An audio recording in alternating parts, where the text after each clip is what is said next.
Marahil hindi mo pa alam na pwede ito sa kamatis. Naghanap ako ng video ng recipe nito sa social media platform pero wala talaga akong makita. Kaya, i-share ko sa inyo ang nakagisnan naming luto ng kamatis sa aming mga kapampangan na talagang gustong-gusto namin. At dahil hinog na yung iba kong stock na kamatis, pinili ko yung pulang-pula at hinugasan ito. Kung mura na ang kamatis sa inyo, maaari kayong bumili ng hinog na hinog at gawin ito. Pagkatapos ng unang hugas ay naglagay naman ako ngayon ng asin dito para lalong mapalinis itong kamatis. At hinugasan ko itong muli para naman mawala ang asin.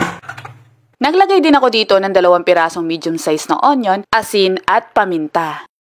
Samantala, i-flex ko lang sa inyo itong nabili kong rechargeable lighter na hindi naglalabas ng apoy at hindi mo kailangang i-refill ng fluid. Pero ganun pa man, napaka-useful nito at talaga namang sulit na sulit at matagal gamitin. Isinalang ko ng kamatis dito, tatakpan at hahayaan tong maluto sa napakahinang apoy. At habang nakasalang naman ng kamatis, tayo naman ay magpiprito ng talong. I suggest na unahin ninyong iprito yung balat para hindi ito sumipsip ng madaming mantika. Once okay na, ay maaari na rin itong iset aside muna.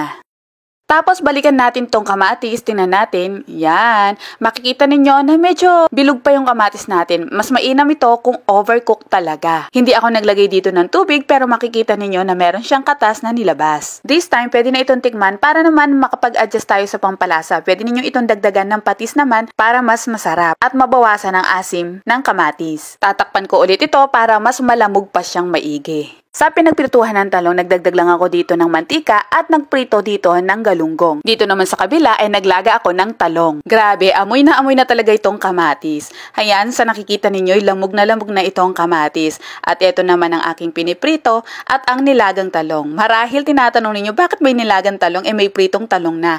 Kasi dito sa amin, yung iba gusto ay nilaga, yung iba naman gusto ay prito. At hayun na nga, luto na ang lahat. Naaalala ko dati nung mag-boyfriend pa lang kami ni Mister, naglaga ng kamatis ang nanay ko. At parang nagtaka si Mister kung bakit nilaga ang kamatis at pwede daw pala yun. Nung una, ayaw niya pa talagang tikman. Nasanay kasi siya na ang kamatis pag ginagawang sausawan ay yung hilaw. At nung matikman niya, aro, Diyos ko, kanyama na. At magmula nun, nagpapaluto na rin siya sa akin ito. Kayo ba mga ka-MU, meron ba kayong hindi nakasanayang pagkain na nung matikman nyo sa iba, nung una ay ayaw nyo pero nagustuhan nyo din? Ako, una ko natikman sa probinsya ng aking mister ay ang kinilaw na tuna. Nung una ayaw kong tumikim kasi nga hilaw ang isda. Pero nung tikman ko, OMG, gustong gusto ko talaga. Kayo ba mga ka-MU, share nyo naman ang inyong mga experience. Heto mga ka-MU, ganito yan. Tinatanggal ko yung balat nitong kamatis. Yung iba, hindi, kinakain na rin nila. Pero ako tinatanggal ko siya. Lalamasin ko siyang maigi para madurog. Tapos nilalagyan ko siya ng patis, sibuyas, at sili. Minsan, ang nilalagay namin dito ay yung pinatuyong hipon, hilaw na mangga, nilagang mani, bagoong alamang. Paghahalo-haluin lang, naku, napakasarap. At the best na ipinangsasawsaw namin dito ay ang sicharong cropek o kaya yung oishi, yung plain.